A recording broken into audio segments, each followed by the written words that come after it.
Normal reaction, normal force. वास्तविकता में बोलूं, ये फोर्स हमेशा लग रहा, आप पे भी नॉर्मल रिएक्शन लग रहा। फंडामेंटल फोर्सेस, क्या चीज? हमारे नेचर में फंडामेंटल फोर्सेस है। क्या है? Very much force scalar vector.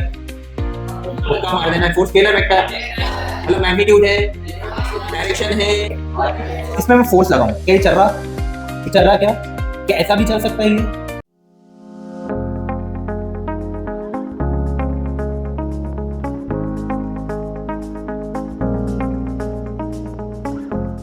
आजा, आइए, क्या पढ़ा था भाई? कंस्ट्रेंट क्या हो गया था? टाइप 1, टाइप 2, टाइप 3, जनरल, वेज, क्या पूरा क्लियर है? आज हमारी कहानी थोड़ी आगे बढ़ाते हैं और कुछ एक्स्ट्रा चीजों के बारे में पढ़ते हैं। एक्स्ट्रा देख क्या पढ़ने वाले? आज पढ़ेंगे हम नॉर्मल रिएक्शन। क्या चीज? नॉर्मल रिएक्शन, या इसको बोलेंगे नॉर्मल फोर्स या नॉर्मल रिएक्शन। जो बोलना है बोलो। आरएक्शन मतलब रिएक्शन नहीं बिहारी, रिएक्शन। ई क्या है? रिएक्शन है। Normal reaction, normal it's a force, it's a but देखो, फिजिक्स में हर फोर्स की एक चाहत है। क्या है? चाहत मतलब तुम गलत समझ रहे हैं। हर फोर्स को एक लगने के लिए क्या है? आजा। हर फोर्स की एक चाहत है। क्या है? जैसा टेंशन, चाहत मतलब desire. What does tension want?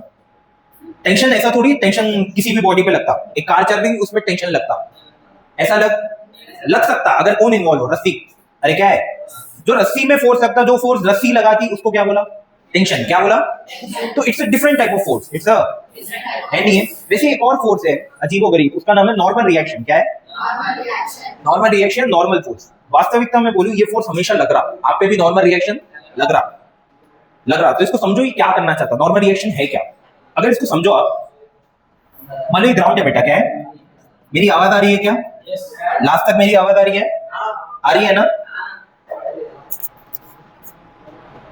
Normal reaction, normal भाई साहब सुनते चलिए।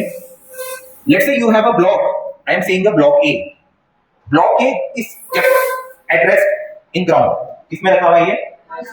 ग्राउंड में रखा हुआ है। किसमें रखा हुआ है? अच्छा, ये जो ग्राउंड है क्या है?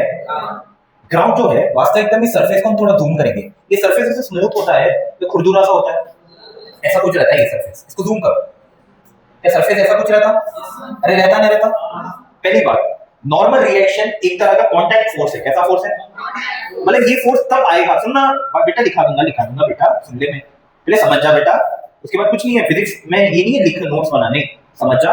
समझने के बाद तू फिजिक्स पढ़ा के आ सकती है, इतना मैं बोल रहा हूँ, दावा कर रहा हूँ।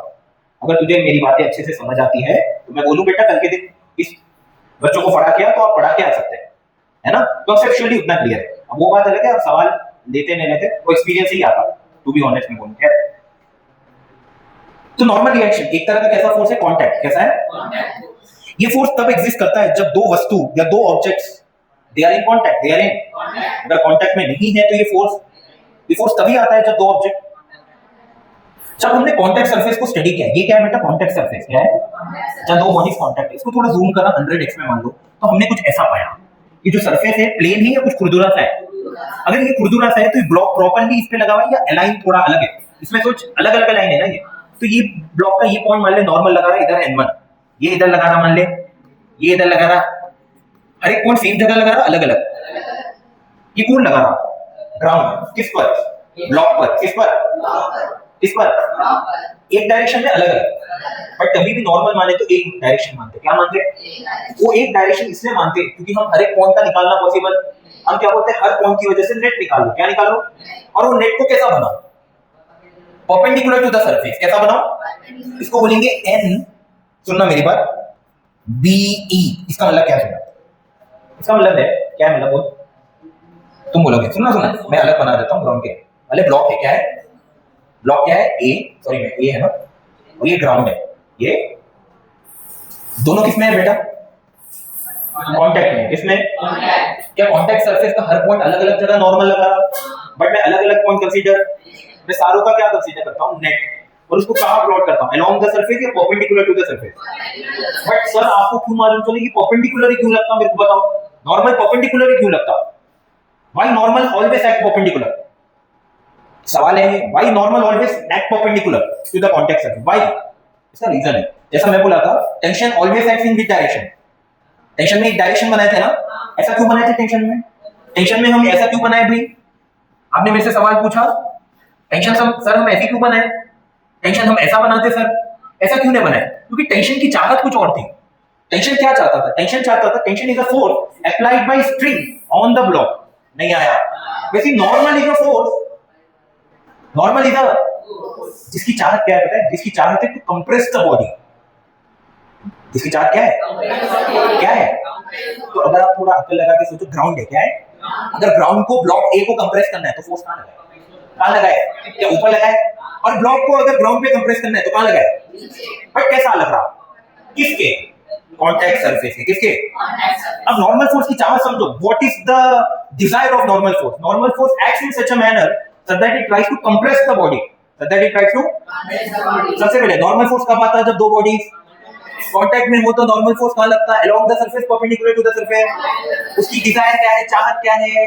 it will act in such a manner so that it will try to compress the body। देख यहां समझ आ रहा नॉर्मल इजीली, बट कुछ सवाल ऐसे होंगे जहां नॉर्मल का डायरेक्शन इतना इजी समझ, आपको अकल लगाना है, इससे कंसेप्चुअली समझो। नॉर्मल कैसा फोर्स है? नॉर्मल कैसा फोर्स है? कांटेक्ट फोर्स है। कैसा है? मतलब ये फोर्स तभी आता जब दो बॉडीज कैसे हो? Contact. It always acts perpendicular to the contact surface, it acts in such a manner so that it tries to compress the body। क्या यहां तक समझ आया? यहां तक सबको समझ आया? यहां तक कहानी क्लियर है क्या? अगर मैं ब्लॉक ए पर देखूं, कहां देखूं? ब्लॉक ए पर अर्थ के वजह से, अर्थ के द्वारा नॉर्मल कहां रखा? What is the normal on block A due to earth? ऊपर नीचे, ऊपर नीचे। What does ground want to do with it? क्या कंप्रेस करना चाहेगा तो क्या ऊपर लगाएगा? ये normal on A due to earth, इसका मतलब normal on A due to, तो ए ग्राउंड पे कहां लगाएगा? नीचे। Normal on B due to earth, और देखा सॉरी उल्टा करा क्या? बी क्यों लिखा? Normal on earth due to, ये इस पे जितना फोर्स लगाएगा वो भी उसपे, इसको क्या बोलते हैं? किसी ने पढ़ा हो एक्शन रिएक्शन पे, न्यूटन तीसरा नियम, जो करोगे वो करोगे, सुना है क्या? अरे सुना है ना? तो अगर मान ले normal on A due to earth ऊपर है तो normal on earth due to A कहां है? नीचे। एक और चीज, ए और अर्थ, ए और सेम बॉडी अलग अलग बॉडी है, सेम बॉडी अलग अलग बॉडी है, तो नॉर्मल सेम बॉडी पर ही लगता है, दो डिफरेंट बॉडीज पे लगता है। नहीं आया? क्या क्या सीखा? देख नॉर्मल कैसा फोर्स है? contact force, it arises when two surfaces are in, it always acts perpendicular to the surface, it acts in such a manner so that it tries to compress the body। 4 point, same body two different bodies। अच्छा दोनों का magnitude same है अलग है? Normal on A due to earth जितना लगाएगा उतना ही normal on earth due to A. नहीं आया? क्या दोनों का मैग्नीट्यूड सेम है पर दोनों का डायरेक्शन सेम है, अपोजिट है? क्या दो डिफरेंट बॉडीज पे है? नहीं है, इसलिए इसको एक्शन रिएक्शन पेयर भी बोलते हैं। क्या बोलते हैं? याद रखो इसको, क्या बोलेंगे? Action reaction pair. अभी के लिए याद करो, याद रखो, इसका रियल मीनिंग में कहां समझाऊंगा? थर्ड लॉ में। कहां पर? अभी के लिए याद रखो। क्या यहां तक समझ आया है? आया नहीं आया? अगेन बोलते हैं ना, नॉर्मल कौन सा फोर्स है? Contact force. इतना अराइज होता है when two bodies are in, it always acts perpendicular to the contact surface, it acts in such a manner so that it tries to compress the bodies in contact। समझ आया क्या? Normal कोई भी point पे एक particular direction क्यों लेते, समझ आया? या वो particular direction is a resultant of all, ऐसा होना चाहिए मन में कि ऐसा हो रहा, समझ यही बात?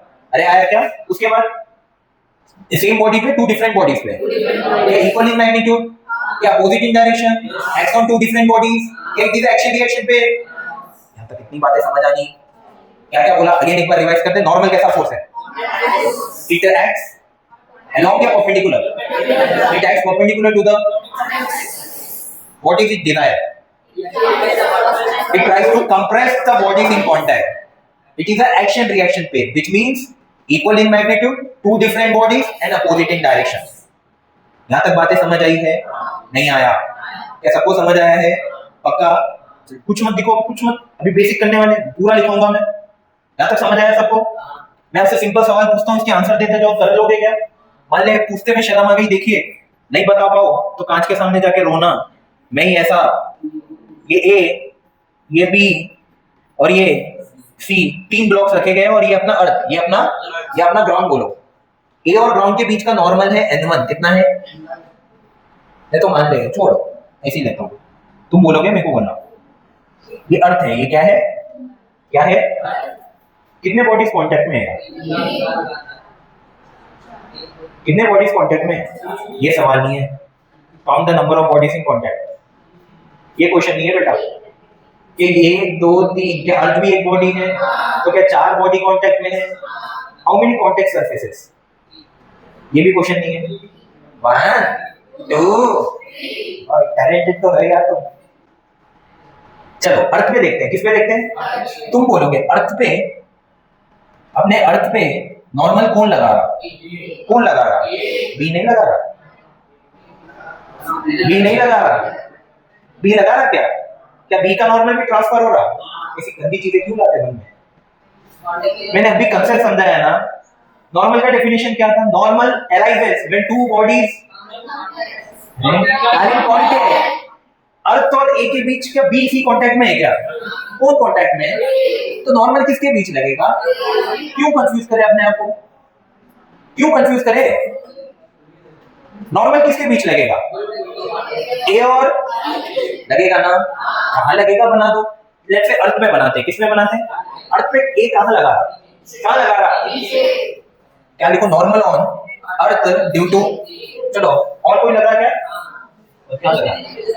अब किस पे लग रहा? ए पे। किस पे? भाई साहब ए पे आप बोलोगे। अर्थ कहां लगा रहा? कहां लगा रहा? तो क्या लिखो? Normal on A due to earth. B कहां लगा रहा? तो क्या लिखो? बोल normal on A due to B. नहीं आया, बी पर बोल, बी पर बोल। ऊपर कौन लग रहा? Normal on B due to A, C की वजह से। Normal on B due to C. नहीं आया, सी पे बोल normal on C due to B. और कोई? और कोई? ए नहीं लगा रहा, ग्राउंड नहीं लगा रहा, आसन नहीं लगा रहा, क्योंकि कांटेक्ट में नहीं है। नॉर्मल तभी आ सकता जब दो बॉडीज कैसे हो। भाई साहब कंसेप्ट से मत भटको, मेरी बात याद रख। कंसेप्ट क्या है? नॉर्मल तभी अक्सर हो सकता जब दो बॉडीज। उसी तरह फ्रिक्शन भी आएगा, बट फ्रिक्शन की चाल थोड़ी विचित्र है, वो नॉर्मल के वैसा नहीं है, कहीं पर भी लग जाता। उसके लिए अकल चाहिए। क्या चाहिए? भाई साहब रोटेशन जब सर्कुलर शुरू होगा ना, सर्कुलर मोशन, तब तुम्हें फ्रिक्शन आइडेंटिफाई करने में जान निकलती है अच्छे अच्छे बच्चों की। लेकिन एक बार तू समझ गया भाई, उससे आसान कुछ। अरे आया क्या? आया क्या? क्लियर है क्या? क्लियर है क्या? आपको सवाल यही है, identify the direction of normal, identify the. चलो ये सवाल में कोई दिक्कत, सबको समझ आया ना? एक सवाल देता हूं, देखिए नॉर्मल की बस मुझे डायरेक्शन बोलो। क्या बोलो? चलिए ये देखिए, मैं सिंपल सवाल देता हूं। मान लो भाई साहब एक गोला है, क्या है? गोला समझते हैं आप?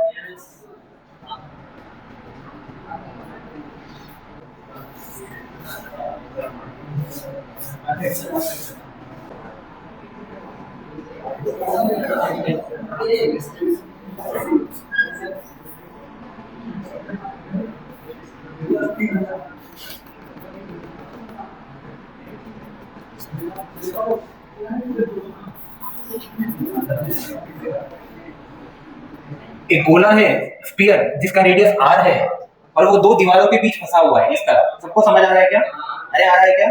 इस सवाल में नॉर्मल के डायरेक्शन बताओ। नॉर्मल लग रहा होगा ना? कौन लगा रहा होगा? या दोनों दीवार लगा रही होंगी? किसके ऊपर? सर मान लो स्फीयर को s बोल दे रहा हूं। क्या बोल दे रहा हूं? बताओ नॉर्मल की direction. What is the normal on sphere? s। तुम बोलोगे, तुम बोलोगे नॉर्मल कैसा लगता? कंसेप्ट मत भूलो। Normal always acts perpendicular to the, क्या कॉन्टेक्ट सरफेस ये है, क्या दीवार ये है, तो क्या परपेंडिकुलर ऐसा लगेगा? तो क्या ये नॉर्मल है? मान लो इसको n1 कितना, यहां से बोल, मान लीजिए n2 कितना। सबको समझ आया ऐसा क्यों बनाया? सर ऐसा क्यों नहीं बनाए? क्लियर है ना? ऐसा क्यों बनाया? सबको समझ आया क्या?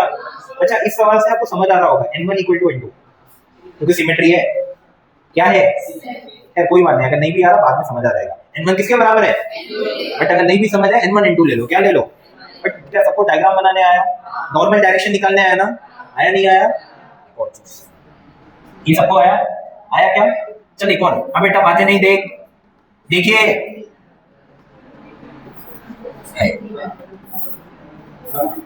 ये दीवार है बेटा, क्या है? You have to watch like this. सीढ़ी समझते सब? सीढ़ी, सीढ़ी, अरे सीढ़ी, सीढ़ी, सीढ़ी मतलब स्टेयरकेस। क्या चीज? स्टेयरकेस।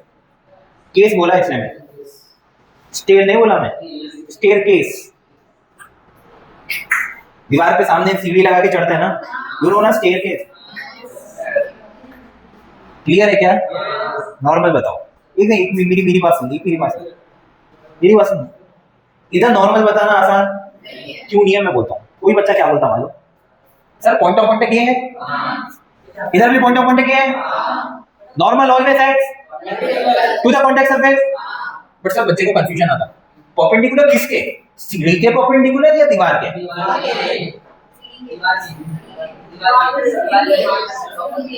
आया क्या? कंफ्यूजन आया नहीं आया? समझा करो इसमें मैकेनिक्स। सुनना, किसके परपेंडिकुलर, दीवार के या सीढ़ी के?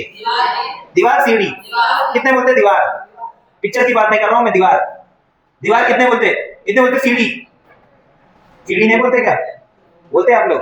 किसके परपेंडिकुलर लो बेटा? दीवार के। I take perpendicular.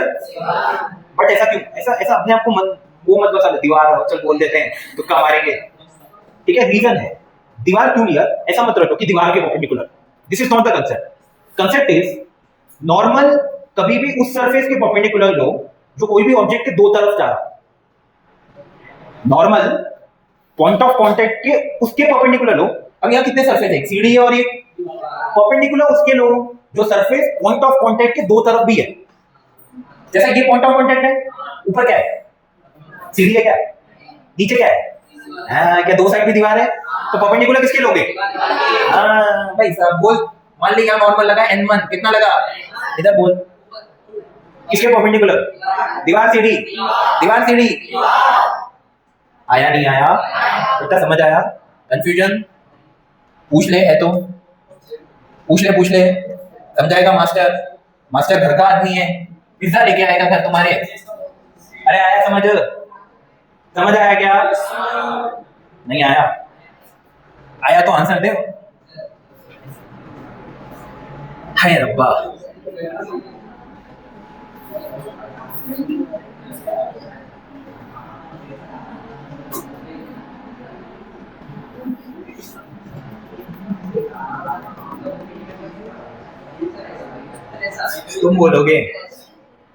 तुम बोलोगे नॉर्मल बता, तुम बताओ किसके परपेंडिकुलर?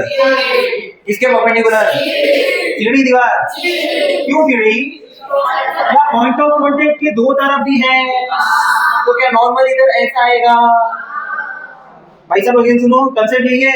अब ऐसा बना दो नॉर्मल, बच्चे को समझ ही नहीं आता यू क्यों बनाया, ऐसा बनाना चाहिए था, ये क्यों बनाया? गलत, मास्टर गलत पढ़ाया। नहीं, कंसेप्ट है नॉर्मल किसके परपेंडिकुलर बनाओ। जब भी कंफ्यूजन आ जाए, जब नॉर्मल पता ना पड़े, तो ऐसे केस में नॉर्मल उस सरफेस के परपेंडिकुलर बनाया जाता है जिसके तरफ पॉइंट ऑफ कांटेक्ट के दो भी तरफ सरफेस हो। जैसा इन पॉइंट ऑफ कांटेक्ट के both the sides we have which surface, सीढ़ी का या दीवार का? तो I had plot perpendicular to सीढ़ी। ग्राउंड में बोल, तुम बोलोगे सीढ़ी दीवार, सीढ़ी दीवार। बहुत दीवार दीवार कर रहे हैं। अरे आया क्या? अब बता।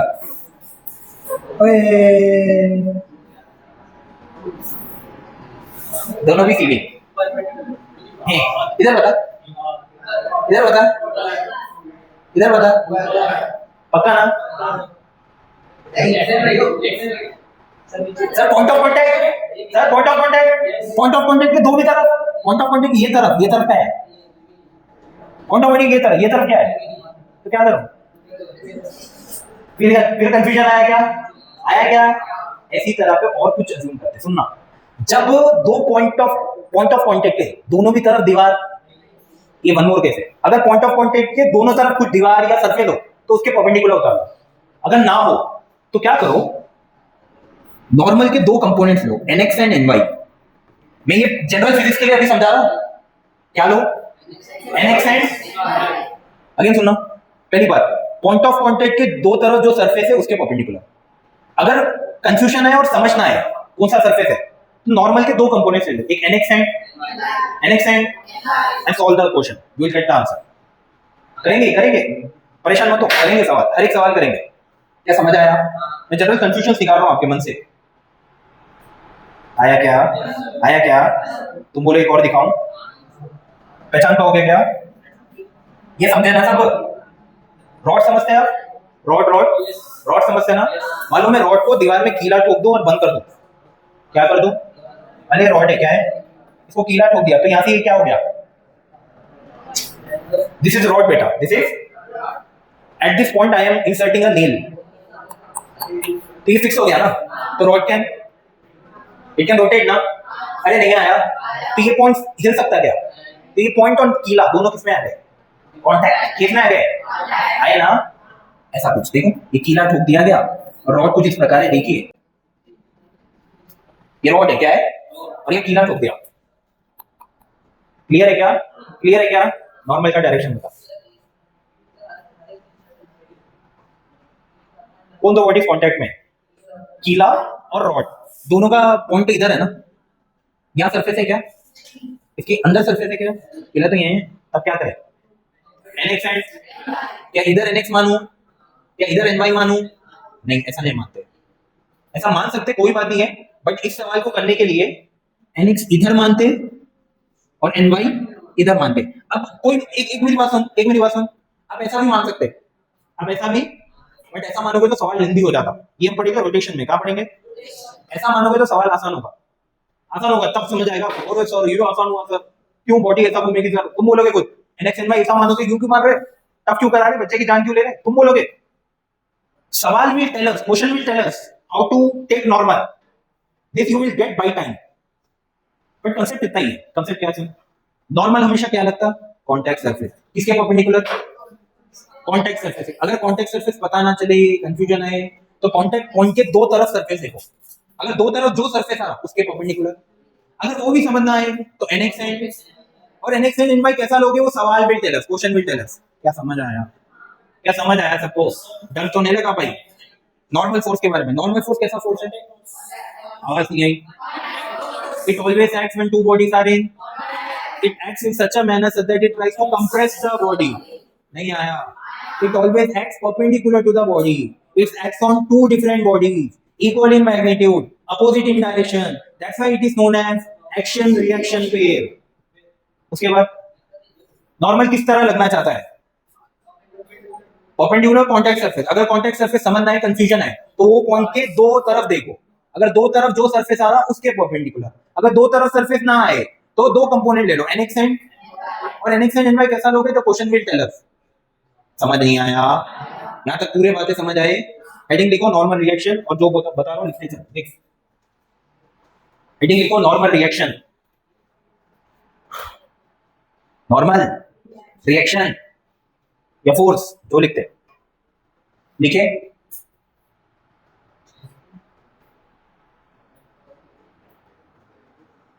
normal reaction is a contact force, normal reaction is a contact force, normal reaction is a contact force, it acts when two bodies are in contact with each other, it acts when two bodies are in contact, when two bodies are in contact with each other, it acts when two bodies are in contact with each other,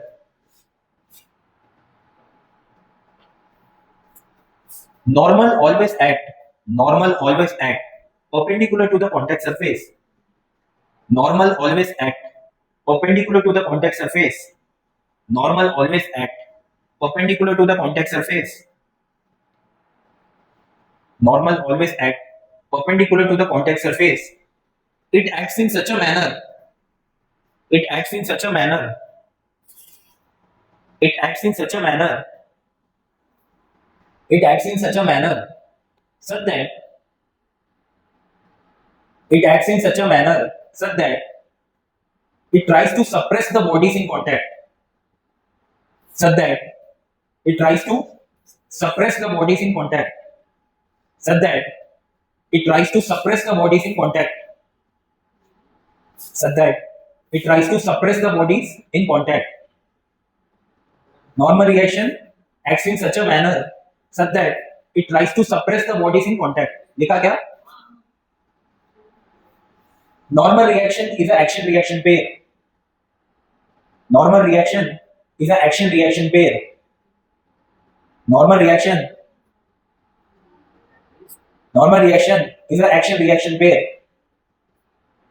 normal reaction is and लिखना क्या, अंग्रेजी में and आता ना, लिखो लिखो अच्छा है, हम इंग्लिश भी करते हैं। Normal reaction is an action reaction pair, normal reaction is an action reaction pair that implies that implies that implies that implies अच्छा हिंदी एक्सेंट में that implies it acts on two different bodies, it acts on two different bodies, it acts on two different bodies, comma, it acts on two different bodies, comma, equal in magnitude,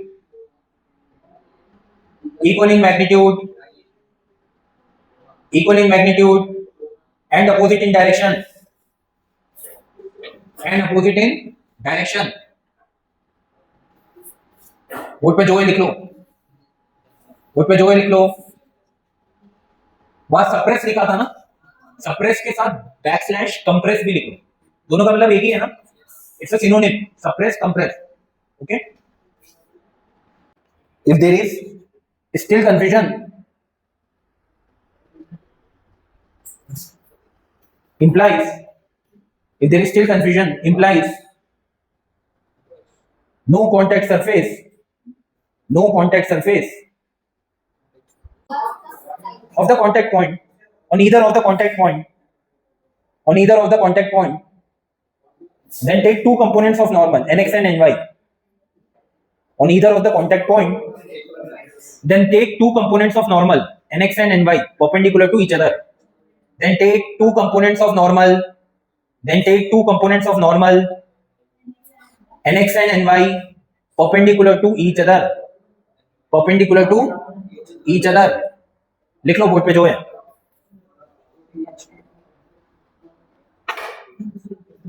force क्या चीज, आइए देखिए, क्या second में already discuss कर चुके थे, but इसको फिर से डिस्कस करेंगे अलग नजरिए से, inertial and non inertial frame. इसे भाई साहब सुनते चलिए, देखिए फोर्स क्या चीज, हमारे नेचर में फोर्स है क्या, है क्या, है क्या धरती एक फोर्स कर रही है, क्या धरती एक फोर्स लगा रही है हम पे, कौन सा फोर्स, हमारे नेचर में फंडामेंटल फोर्सेस है बेटा, कैसे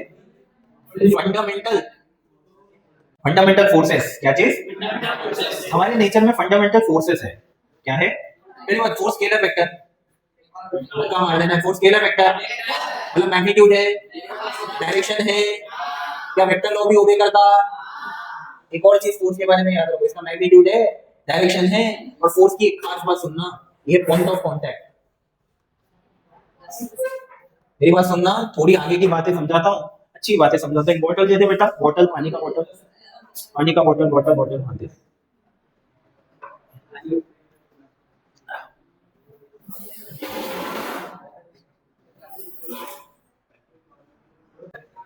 तो मान लीजिए बोतल है ये, इसमें मैं फोर्स लगाऊं, क्या चल रहा, ये चल रहा क्या, क्या ऐसा भी चल सकता है, ये ऐसा भी चल सकता, कैसा भी चल सकता, क्या मैग्नीट्यूड है, डायरेक्शन है।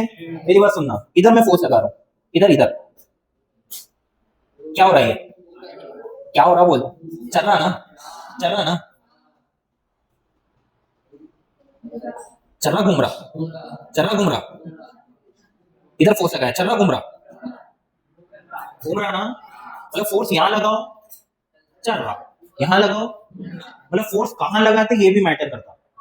फोर्स हम एनएलएम में मैग्नीट्यूड और डायरेक्शन पे चर्चा करेंगे, पॉइंट ऑफ कांटेक्ट पे चर्चा करने वाले, इस फोर्स के पॉइंट ऑफ कांटेक्ट पे डिपेंडेंसी को मूवमेंट ऑफ फोर्स बोलते हैं, जिसको हम पढ़ेंगे रोटेशन में टॉर्क के नाम से। किसके नाम से, torque, which is known as घुमाऊ इफेक्ट ऑफ फोर्स। क्या बोलेंगे, क्या घुमाने काम आ रहा, नहीं आया यार, ये कहां पढ़ेंगे, रोटेशन में। कहां पढ़ेंगे, अभी से करीब करीब 2 महीने बाद लगभग। क्या मेरी बात समझ आ रही है, अरे आया क्या, इतना समझो, फोर्स कितनी चीजों पे डिपेंड करता, मैग्नीट्यूड, पॉइंट ऑफ कांटेक्ट, तीन चीजें इंपॉर्टेंट है फोर्स की, magnitude, direction and point of contact will decide whether the body is translating, मतलब चल रहा है या रोटेटिंग, घूम रहा है। क्या मेरी बातें समझ आई है। हमारे नेचर में कुछ फंडामेंटल फोर्सेस है, आप बोलते जाइए, पता होगा, स्कूल में पढ़ा होगा। सबसे पहले होता है ग्रेविटेशनल फोर्स। कौन सा फोर्स, वही फोर्स जो न्यूटन साहब ने सेब गिरा था, पता नहीं क्यों गिरा, खा लेता, नारियल गिर जाता, काम ही निपट गया, क्या बोलते हैं यार, ग्रेविटेशनल फोर्स। क्या चीज, इसकी वैल्यू आप सभी को पता होगी, सब बोल दो, एफ ग्रेविटेशन कितना होता है, ये होता है जी m1 m2 by r square, सुना है क्या सबने? एक और देखो, ऐसी एक और नेचर में होता है, उसको बोलते हैं इलेक्ट्रोमैग्नेटिक फोर्स। क्या बोलेंगे? पूरा सेकंड ईयर लगभग 60% सेकंड ईयर, कितना 60% सेकंड ईयर आप इलेक्ट्रोमैग्नेटिज्म ही पढ़ने में निकाल दोगे। अब शुरू करोगे कहानी कहां से? इलेक्ट्रोस्टैटिक्स 1 से, फिर इलेक्ट्रोस्टैटिक्स 2 फ्लक्स गॉस लॉ, फिर उसके बाद कैपेसिटेंस पोटेंशियल, फिर करंट इलेक्ट्रिसिटी, फिर उसके बाद मैग्नेटिज्म, फिर उसके बाद इलेक्ट्रोमैग्नेटिक इंडक्शन, फिर उसके बाद एसी, फिर जाके ईएम वेव्स, सब जाके खत्म होगा भाई साहब क्या? इलेक्ट्रोमैग्नेटिज्म सेकंड ईयर का लगभग 60%। कितना? इलेक्ट्रोमैग्नेटिज्म में जब आएगा, जब बात करेंगे फर्स्ट ईयर में कुछ बातें नहीं करेंगे इसके रिगार्डिंग। ये है इलेक्ट्रोमैग्नेटिक फोर्स। कैसा फोर्स? मतलब हमारे नेचर में फंडामेंटल फोर्सेस है जो हम इस दुनिया में, हम कहां रह रहे हैं? पृथ्वी में। कहां पर? सबको पता है ना, हम अर्थ में रह रहे हैं। कहां रह रहे हैं?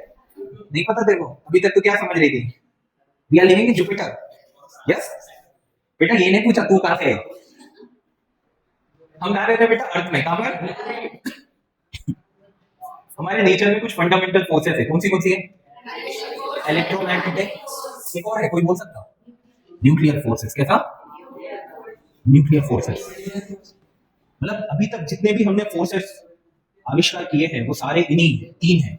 कौन से? और कोई फोर्स नहीं है नेचर में, यही तीन है। अब लेकिन जो आप सर अभी तो टेंशन नॉर्मल पर है, ये इलेक्ट्रोमैग्नेटिक फोर्स के दो कंपोनेंट्स, मतलब इसमें दो सब डिवीजन, एक है जिसका नाम है नॉर्मल और एक है जिसका नाम है टेंशन। नॉर्मल कैसा फोर्स है? इलेक्ट्रोमैग्नेटिक है। कैसा है? जो कम फिर आती है इलेक्ट्रोमैग्नेटिक। ये क्या बात हो रही? क्या बात हो रही है? इलेक्ट्रोमैग्नेटिक, इलेक्ट्रोमैग्नेटिक है। कैसी है? सुनना, मैं समझाऊंगा। न्यूक्लियर फोर्स में भी दो सब डिवीजन है, एक है वीक न्यूक्लियर फोर्सेस और एक है स्ट्रॉन्ग न्यूक्लियर फोर्सेस। अगर किसी को पता हो, नहीं पता है, या फर्स्ट ईयर में आपने एटॉमिक स्ट्रक्चर कुछ कुछ पढ़ा हो, क्या एक इलेक्ट्रॉन होता है जो न्यूक्लियस के अबाउट रिवॉल्व करता है? ये इसको बोर साहब ने बोला था, बोर मैग्नेट्रॉन। कुछ पता है क्या? NH/2 पाई MVR सुना है क्या? काइनेटिक एनर्जी आती है, पोटेंशियल एनर्जी आती है, रेडियस आता है 0.529 into n square by z angstrom, 2.16 into 10.6 z by n, energy -13.6 n square by z square। नहीं आया क्या? सुना है आपने? वो सब पढ़ेंगे कहाँ? सेकंड ईयर में मॉडर्न फिजिक्स। समझ आए क्या बात? ये कोई कैसा फोर्स है? Nuclear force. कैसा है? कैसा है? एक और तरह का फोर्स होता है जिसको बोलते हैं हम स्ट्रॉन्ग न्यूक्लियर फोर्स। क्या होता है? कैसा होता है? Strong nuclear. क्या होता है? मैं आपसे सिंपल बात पूछता हूँ, स्ट्रॉन्ग न्यूक्लियर हम पढ़ेंगे, ये फोर्स इतना स्ट्रॉन्ग होता है, ये फर्मी डिस्टेंस पे लगता है। किस पे लगता? It only acts in Fermi distance. Fermi बहुत बड़ी यूनिट है, बहुत छोटी। भाई साहब, ये प्रोटॉन प्रोटॉन के बीच अट्रैक्शन है, ये किसके बीच अट्रैक्शन है? बहुत छोटे मैग्नीट्यूड का फोर्स होता है बट बहुत स्ट्रॉन्ग होता है, इसकी वजह से एटम स्टेबल है। ये आप पढ़ोगे न्यूक्लियाई में, इधर सेकंड ईयर के लास्ट लास्ट में पढ़ोगे न्यूक्लियाई चैप्टर में। यहाँ तक बातें समझ आई है? हमारे नेचर में कितने प्रकार के फोर्स हैं? Gravitational, electromagnetic. इलेक्ट्रोमैग्नेटिक के दो सब डिवीजन, नॉर्मल एंड, इन दोनों की चर्चा कर चुके। न्यूक्लियर फोर्स में वीक, स्ट्रॉन्ग, क्या इनकी भी चर्चा बाद में करेंगे? जब आएगा जब करेंगे। क्या बातें समझ आई है? Force scalar vector, magnitude, direction, one more thing, point of application of force, which will decide whether the body is translating or rotating। कहानी सबको समझ आई है? डर तो नहीं लगा भाई साहब? इसका कंसेप्ट क्लियर है? जो समझ आया अपने उन शब्दों में लिखिए, मैं कुछ नहीं बताने वाला, लिख लो अपने उन शब्दों में। इलेक्ट्रोमैग्नेटिक फोर्स क्यों है? कोई बोल सकता है मेरे को? नॉर्मल टेंशन, सेकंड ईयर वाले बोलो, तुम बोलो नॉर्मल टेंशन कैसा है? इलेक्ट्रोमैग्नेटिक है, क्यों है बोल?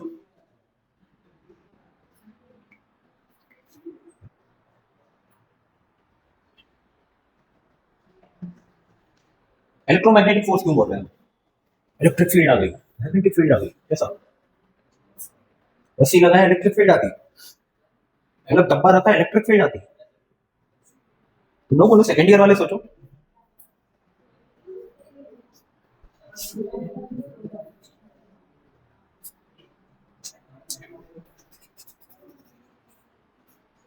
इसका लॉजिक सेकंड ईयर वालों को ही समझ आएगा, मैं दूंगा तो भी, बट तुम लोग बोलना है, अकल लगाओ। क्यों? हाँ चार्ज, शाबाश, आगे बोल, और आगे और आगे। हाँ हाँ, there is a charge induction. Charge induction की वजह से, क्योंकि सरफेस है, कॉन्टैक्ट सरफेस में रब होगा तो चार्जेस इंड्यूस होंगे, तो क्या इलेक्ट्रिक फील्ड आएगी। इलेक्ट्रिक फील्ड को एग्जिस्ट करता क्या इंडिविजुअली? नहीं करता। कौन सा फोर्स था? लॉरेंस फोर्स, याद है? QE plus QV cross V, तो मैग्नेटिक फोर्स भी आएगा। इलेक्ट्रिक फोर्स, मैग्नेटिक फोर्स दोनों है, इसका मतलब इलेक्ट्रोमैग्नेटिक फोर्स है नेचर। ये माइनर स्केल में बट है, लेकिन अरे अच्छा बोला, अच्छा दिखा, कुछ बोला तो नहीं। ये इलेक्ट्रोमैग्नेटिक है, कैसा है?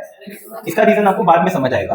देखो Newton first law, Newton first law, Newton का पहला नियम, न्यूटन फर्स्ट लॉ। सुनते चलिए, कुछ नहीं है भाई साहब, कुछ नहीं है। न्यूटन का फर्स्ट नियम, पहला लॉ, सब बोलो, स्कूल में पढ़े। हाँ लॉ पढ़ा है क्या?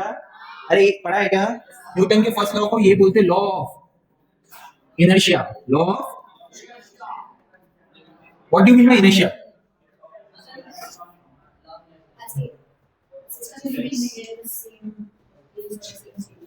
इनर्शिया का मतलब क्या है?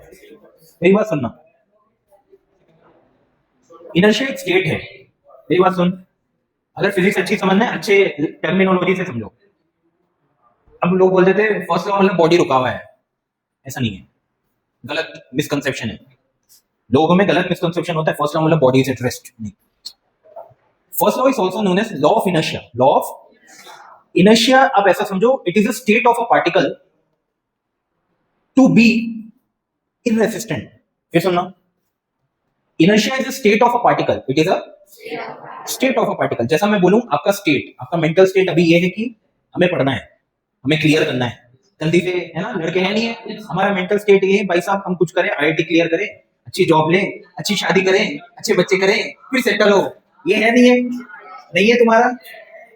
मतलब एक मेंटल स्टेट आपका बना है कि अभी हमें पढ़ाई, तो आपका मेंटल स्टेट है, आपका ये स्टेट है।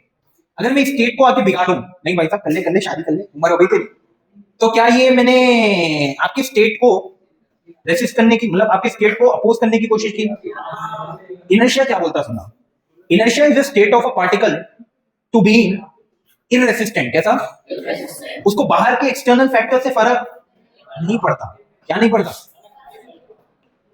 क्या नहीं पड़ता? इसी को बोलते हैं न्यूटन पहला लॉ।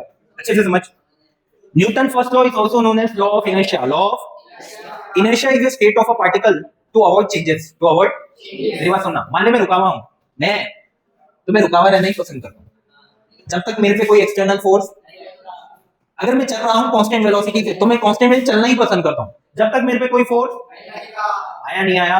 इसका मतलब एक बॉडी पर अगर नेट फोर्स जीरो है, तो नेट फोर्स जीरो ही रहेगा जब तक उस पर external force, this is known as Newton first law. नहीं आया? What do you mean by inertia? Inertia is a property of a material to avoid changes, to avoid and become irresistant, and become. नहीं आया? जैसा आप बहुत ही ज्यादा sincere discipline students हो, आप ऐसे हो कि आपको, तू खतरी क्यों नहीं है? तू, आपको बाहर की कोई चेंजेस इफेक्ट, आपके सामने लक्ष्य सीधा है कि मुझे आईआईटी जाना, और आप उसके लिए परिश्रम कर रहे, मेहनत कर रहे नहीं कर रहे? कर रहे ना? कई लोग तो, कौन आईआईटी, हम तो आईआईटी सुने। कहाँ जाना है बेटा? ट्रिपल आईटी नहीं, आईटीआई। आईटीआई पता है क्या?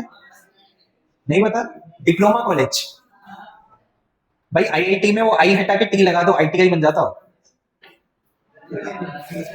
एक लड़का बोल रहा था, भाई व्हाट्स योर क्वालिफिकेशन, तो वो लड़का कैसा बोला, my qualification is ITI Hyderabad. तो सुनने में ऐसा दिखा आईआईटी हैदराबाद, क्यों बोला आईटीआई हैदराबाद? तो फिर समझ आया आईटीआई था वो। इट्स सिमिलर टू सम गल्ली कॉलेज ऑफ इंजीनियरिंग, या उसका इतना ही है, आईटीआई डिप्लोमा टाइप। आपको आईटीआई करना है क्या बेटा? अगर पढ़ोगे नहीं तो वो करना पड़ेगा, इसलिए पढ़ ले। इसलिए क्या हुआ बेटा तेरे को? क्या हुआ? गर्मी हो रही है? Newton first law, Newton is known as law of inertia. Law of inertia is the property of a material to avoid changes or to become irresistant. मतलब आपको एक्सटर्नल इन्वायरमेंट से कोई लेना देना, अगर आप रुके हो तो रुके रहोगे, चल रहे हो तो चलते रहोगे। नहीं आया? आया नहीं आया? क्या आपको भी न्यूटन फर्स्ट लॉ पे इंप्लीमेंट करना चाहिए? आया नहीं आया? बट न्यूटन फर्स्ट लॉ ये भी बोलता, अगर एक्सटर्नल फोर्स लग जाए तो उसका स्टेट बिगड़ जाता। क्या आपका बिगड़ना चाहिए?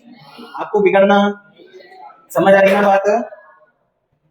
न्यूटन फर्स्ट लॉ क्या बोलता है? Law of inertia, inertia is the property of a material to avoid और टू बिकम इररेसिस्टेंट। इसकी ऐसा यूनिट होती है इनर्शिया की, मास। इसका यूनिट क्या है? मास। क्या है? और मास का ऐसा यूनिट क्या है? केजी। क्या है? क्या है?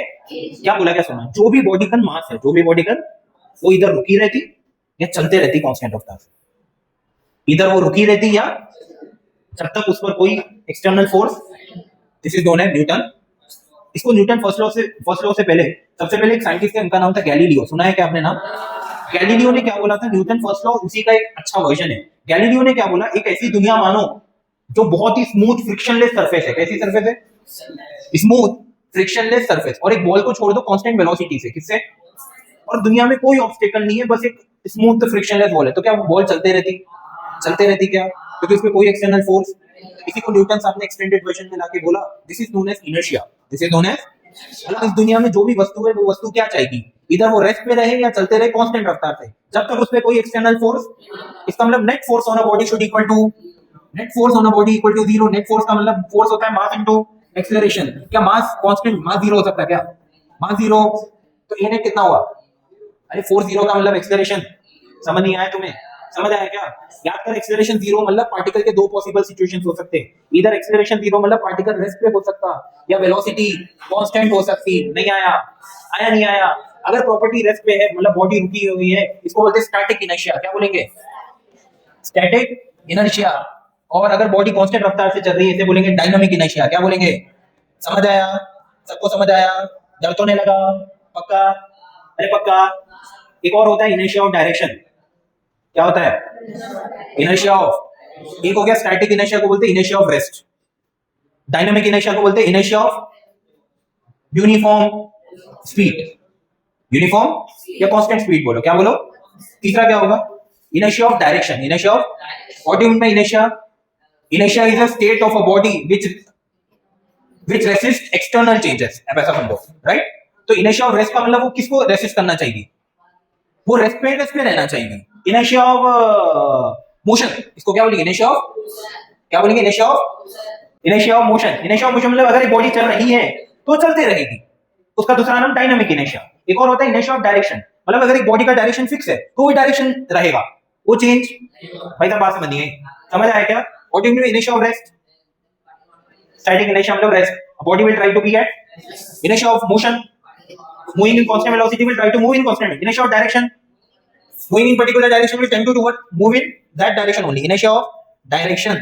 क्लियर है क्या? अरे क्लियर है क्या? इसको बोलते हैं inertia of rest, inertia of motion, inertia of direction। क्या सबको क्लियर है?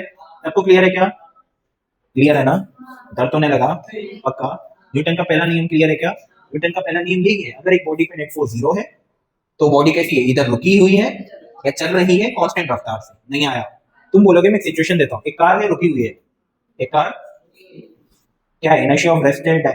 कौन सा इनर्शिया है? एक कार रुकी हुई है, कौन सा है? कौन सा है? मालिक बस ड्राइवर गाड़ी में चल रहा है कांस्टेंट वेलोसिटी से। क्या? किससे? किससे? अरे सुन तो लो, बोल आगे बोलो। आप मान लो बस में चल रहे, किस में चल रहे? तो आप भी चलते क्या बस में? ये या बस में आप, अगर आप बस में चल रहे हैं मतलब बस चल रही है और आप क्या है? रुके हुए, इधर बैठे हुए, और मान लो आप खड़े हुए, बस चल रही है, मान लो ड्राइवर ने ब्रेक मारा तो आप वैसे ही रहते? क्या आप भी सामने जाते या पीछे जाते? ये सवाल नहीं है। मान ब्रेक मारा, उसने ब्रेक मारा, सामने पीछे, कितने बोलते सामने?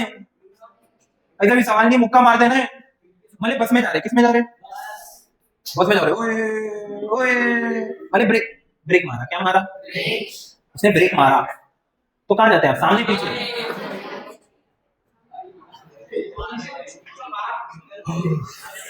बस में बैठे कभी? बैठे क्या? बैठे ना? आप सामने जाओगे पीछे जाओगे? सामने जाओगे, पीछे नहीं जाते? क्यों? तो बस चल रही तो हम सामने जाते हैं। हमारे गांव में सामने जाते था, जाते होंगे पीछे कोई गांव में, सामने क्यों जाते हैं? क्योंकि बस का एक्सेलरेशन सामने है, सामने बस का। अच्छा, एक्सेलरेशन का दबाया, एक्सेलरेटर ब्रेक दबाया, क्या दबाया? तो फोर्स कहाँ लगा?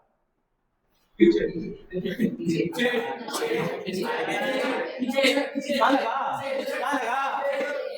ये पीछे का फोर्स लगना किसको पसंद नहीं है? वो आदमी को जो काट रहा है, तो वो इनर्शिया की वजह से उसमें फोर्स कहाँ लगेगा?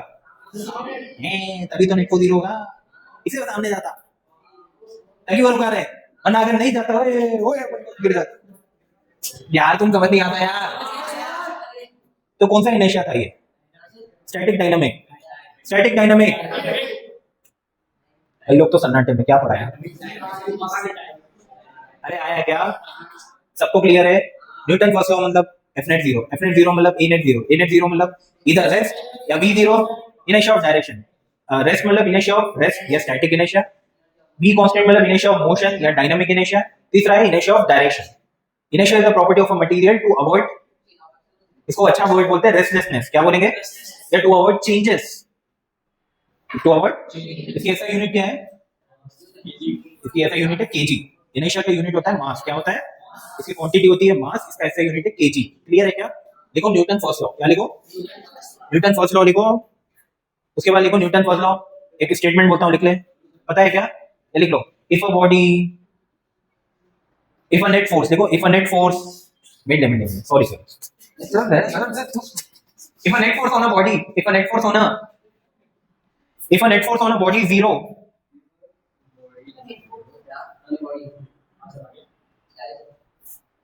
if a net force on a body is zero, then the body will be either at rest, then the body will be either at rest or moving with constant velocity,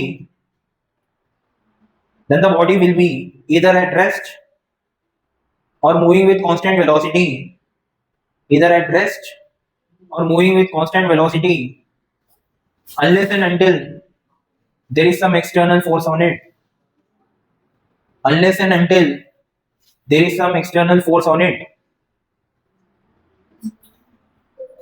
unless and until there is some external force on it, unless and until there is some external force on it, उसके बाद full stop. This property of a material, this property of a material or object,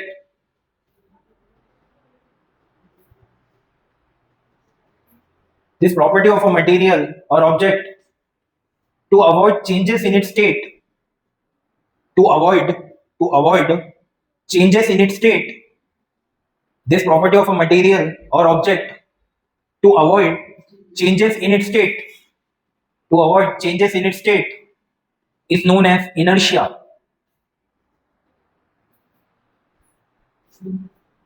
It's known as inertia. It is quantified. It is क्या बोला? It's known as inertia. Full stop. Known as inertia. Full stop. It is quantified by. It is quantified. Quantified. It is quantified. It is quantified by mass. It is quantified by mass. ऐसा unit क्या है? kg. लिख ले. It's quantified by mass. ऐसा unit kg. Board पे जो है लिख लो. न्यूटन का पहला नियम क्या बोलता? अगर एक बॉडी रुकी हुई है तो नेट फोर्स कितना है? करेंगे कुछ नहीं है, अब टाइम पास चलो यहां से चलो। अब इसमें हेडिंग आती है बेटा इक्विलिब्रियम क्वेश्चंस। कैसे क्वेश्चंस? भाई साहब यहां से मैकेनिक्स शुरू है, गणित करो, वेक्टर करो, करो मारो मेरे को नहीं मारो, करना है, सॉल्व करना है। क्या करना है भाई साहब? यहां से सॉल्व करना है, पेन चलना चाहिए, दिमाग चलना चाहिए, ठीक है? अच्छा ये इक्विलिब्रियम क्वेश्चन क्या चीज? इक्विलिब्रियम। अच्छा सबको पता है ना ग्रेविटेशन फोर्स कितना होता है एक मास पे? अरे भाई साहब ये नहीं आता, मतलब क्या बोला? Equilibrium questions. कैसे क्वेश्चंस? कैसे क्वेश्चंस? एक मेरे को एक आंसर दे दे बस, एक एम मास है, क्या है इसमें, नीचे फोर्स कितना लगता? ये पता था, ये बोलने की जरूरत ही है, पता था ना? क्लास में हम जी कितना लेंगे? अगर कुछ नहीं दिया हो तो जो मेंशन करा, पता ना? चलो क्लास में क्या लेंगे? चलिए शुरू करते हैं कहानी। इक्विलिब्रियम सवाल, एक सवाल कराते हुए शर्म आ गई, गलत करो तो कांच के सामने जाके रो। मैं ऐसा देखिए डब्बा, देखिए देखिए देखिए देखिए, आप कर दोगे। एक डब्बा है 2 केजी का, कितने केजी का? 2 केजी का। इसमें फोर्स लगाया गया कुछ इस प्रकार, ये लगाया गया 45 डिग्री पे, कितने पे? फोर्स की वैल्यू है 20√2 न्यूटन, कितना है? और इस पर एक फोर्स ऐसा लगाया गया इधर की तरफ 10 न्यूटन, कितना लगाया गया? कितने फोर्सेस है टोटल? इधर कितना? इधर कितना? एक और फोर्स है क्या? mg है, इधर है, इधर है, mg नित्य है 2 × g20। क्या सबको यहां तक समझ आया है? पक्का? पक्का? एक काम कर, इसको 30√2 ले ले। क्या ले ले? कितने फोर्सेस हो गए? ये सवाल नहीं है, count the number of forces. 1 2 3, 3 है ना? क्वेश्चन क्या पूछा? Find the magnitude and direction of fourth force such that the body is in equilibrium. सारा सबको समझ आया क्या? Find the magnitude and direction of the fourth force such that body is in vector form में बोलो I cap J cap. Answer I cap J cap में बोलो. नहीं कर पाओ घर पे जाकर रो. ये एक्स एक्सिस और ये अब बोल गलत मत कर. कितना कितना भाई ये कितना ये कितना ये ओरल करो क्या? दिमाग चलता है सबका? नहीं चला मेरे को रोक ले. चल मैं कर देता हूँ. 30 का यहाँ कंपोनेंट बेटा मैं कर देता हूँ. लेकिन कुछ भी चीज हम नहीं छोड़ते हैं. लेकिन मेरी बात सुन, मैं कुछ भी चीज नहीं छोड़ रहा हूँ क्योंकि मुझे पता है ये ऑलरेडी आता है. स्टिल करा रहा हूँ. इसलिए करा रहा हूँ क्योंकि आप कल के दिन गलती मत करो. और अगर आपने गलती करी मेरे से बुरा कोई नहीं होगा. 30 के कंपोनेंट्स यहाँ पर कितना और यहाँ पर सोच के देख. ऊपर कितना है नीचे कितना है तो नेट कहाँ बचा? क्या ऊपर 10 बचा? इधर कितना है इधर कितना है तो नेट कहाँ बचा? अरे ये तो हमें आता था कि 20 कौन से एक्सिस पे आ रहा. तो आई लिखूं जे लिखूं तो फोर्स की वैल्यू कितनी आ गई? 20 आई कैप प्लस माइनस प्लस 10 जे कैप. अगर नीचे आता तो क्या ये फोर्स की वैल्यू आ गई?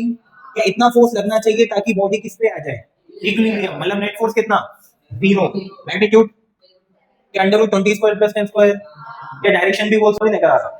आगे बढ़ो क्या? एक और सवाल देखो है लिखना है.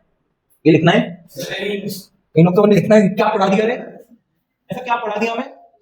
Very important concept JEE advance 2027. ये समझ आया ना? अगर समझ नहीं ये कर दो. गलत मत करना. ओए ओए ओए ओए ओए ओए ओए 5 kg कितना? 2 kg 1 kg. केक नहीं है ये. पहले खुश हो गए बर्थडे केक. कैंडल लगाता था केक बन जाएगा सर. ऐसा दिया है ना? आपको बोला है 5 और ग्राउंड के बीच का नॉर्मल n1 है. कितना है? 2 और इसके बीच नॉर्मल n2 है. इधर नॉर्मल n3 है. Find n1 n2 n3. बता.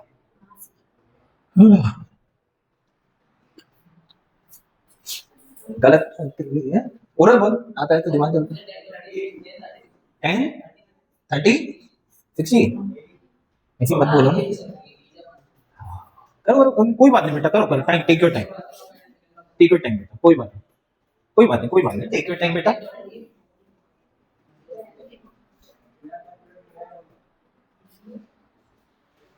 Find n1 n2 n3 if the body is in equilibrium.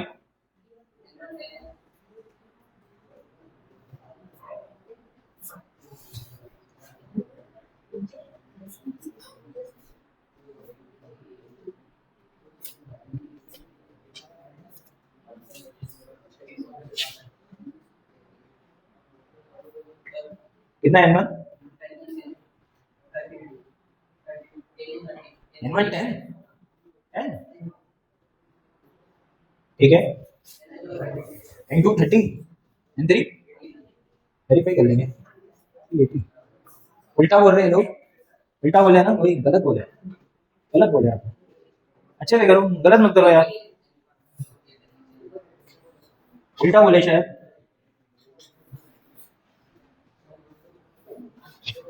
अच्छा एक मेरी बात सुन बेटा. ये क्या था? बॉडी थी. क्या थी? एक चीज आपको समझाना चाहता हूँ. ये नहीं समझाना चाहिए था बट मैं समझा रहा हूँ क्योंकि बच्चे गलती करते. एक 2 kg का डब्बा है. क्या है? इस डब्बे पर कितने फोर्सेस लग रहे वो सारे बना लो. क्या बना लो? इसको बोलते हैं बीडी. क्या बोलते हैं? Free body diagram. क्या बोलते हैं? एक बॉडी पर जितने फोर्सेस लगते बना लो. एक बॉडी पर जितने फोर्सेस लगते बना लो. इसमें कितने फोर्सेस लग रहे? सोचो ना भाई. क्या धरती माता इसको नीचे खींच रही है? कितने से? 20 से ना. एक और फोर्स लग रहा ऊपर की तरफ. Normal on 2 due to earth लगाना. 2 ही फोर्स है हुए. और अगर इक्विलिब्रियम पे होना है तो ये फोर्स इसके बराबर होना. तो नॉर्मल की वैल्यू कितनी आ गई? खेल खत्म. कितने समझे? अरे इसको बच्चों को किताबों में देख के जाना थे. FBD free body diagram. क्या है फ्री बॉडी? कुछ नहीं है. जितने भी फोर्सेस लग रहे बना लो. समझ आया क्या? On a body, how many forces are acting? Just draw it. That is known as free body diagram. क्या बोलेंगे? दिखाऊं क्या मैं? नहीं ना? समझ आता ना? चलिए आइए. कितनों का आंसर आया? बोल. 80 गलत बोल रहा, 10 30 आ गया क्या? अरे आ गया क्या? क्या हुआ? जिसको नहीं आया देखिए पहले किस पे बनाए तुम बोलो। मेरे को वो कुछ नहीं है, 5 kg पे बनाते हैं। किस पे भाई साहब? 5 किलो पे। देखो 5 किलो पे कितने फोर्सेस लग रहे हैं, बना ले जल्दी बना। क्या नीचे लगा 50? ऊपर बोल। क्या ग्राउंड 5 पे लगाएगा ऊपर? क्या N1? और 2 किलो 5 पे लगाएगा क्या नीचे? N2? नहीं आया। अगर इक्विलिब्रियम पे होना है तो N1 is equal to N2 plus 50। कितनों को ये समझ आया? चलिए 2 kg पे देखिए, 2 kg पे फोर्सेस बोलो। क्या 2 kg पे नीचे लग रहा 20? ऊपर बोल। क्या ऊपर 5 किलो ऊपर लगा रहा है N2? ये दोनों भी नॉर्मल N2 है। और 1 किलो नीचे। क्या N3? और कोई? और कोई? तो अगर इक्विलिब्रियम पे होना है तो N2 is equal to 20 plus N3। चल 1 किलो पे बोल। 1 किलो पे नीचे लग रहा 10, ऊपर लग रहा N3। तो N3 की वैल्यू कितनी? 10। N3 10 उठा के रखो। N2 कितना? 30। N1 कितना? सॉरी 80 कितना? क्या निकाल दिए यार? इसकी यूनिट क्या होती है फोर्स की? न्यूटन। कीजिए फोर्स की एसआई यूनिट। मैं बोला फोर्स की एसआई यूनिट क्या होती है? न्यूटन। 1 न्यूटन का मतलब है 10 की पावर 5 डायन। क्लियर है क्या? नहीं आया? क्या समझ आई बातें? पक्का? पक्का? सवाल लिख खुद से बनाइए, मैं बोर्ड पे नहीं लिखना है। समझ आया ना सबको? क्वेश्चन बना लिया, खुद से करो बुक में। बुक में खुद से करो। एक और स्टैंडर्ड सवाल लेता हूं, देख किताबों में दिया जाता है, मॉड्यूल में दिया जाता है स्टैंडर्ड क्वेश्चन। देखिए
इसका रेडियस r है, कितना है?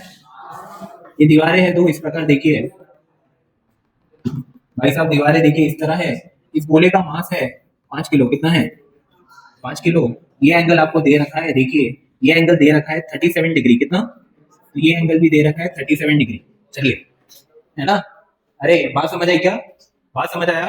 सोच के बोल, इस सवाल में नॉर्मल लग रहा नहीं लग रहा? कहाँ लग रहा? लग रहा क्या? इसके परपेंडिकुलर?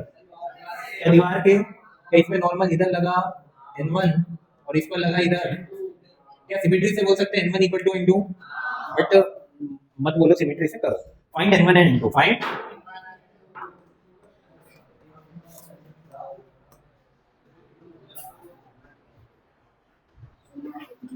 इतना इतना टफ नहीं है। कितना? 125/3। N1 N2 सेम है, करेक्ट है। 125/3। कुछ नहीं है, कुछ नहीं है, कुछ नहीं है, करो।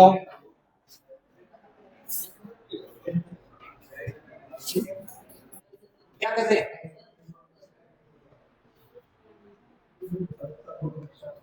कितना टाइम मतलब? ये कितना? भाई साहब देखो देखो देखो, कोई बात नहीं, आ जाओ आ जाओ, टाइम नहीं है अपने। ये कितना? ये 37। तो ये कितना? कितना?